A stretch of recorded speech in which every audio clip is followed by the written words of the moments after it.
नमस्कार. मी कुणाल साळुंके, चित्रपट समीक्षक आणि विश्लेषक.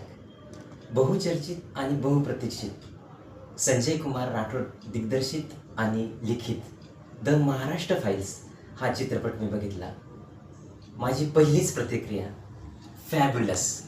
खूप सुंदर असं कथानक, दिग्दर्शन, आर्ट्स डिरेक्शन आणि सिनेमा फोटोग्राफी, गाणे, संगीत, पार्श्वसंगीत याबद्दलही फुल मार्क्स आहेत. खूप सुंदर पिक्चर आहे. भारतात प्रथमच बंजारा समाजावर हा एक चित्रपट बनवण्यात आलेला आहे. सगळीकडे ह्या चित्रपटाचं कौतुक होत आहे. तुम्ही पण हा चित्रपट नक्की बघा. एक वास्तवदर्शी चित्रपट आहे आणि निर्मात्या दिग्दर्शकांना एक प्रतिसाद म्हणून, एक त्यांना सपोर्ट म्हणून हा चित्रपट तुम्ही नक्की बघा. आणि उद्या कॉफी विथ कुणाल या सदरात ह्या पिक्चरचं विश्लेषण आणि समीक्षा नक्की वाचा. Thank you very much.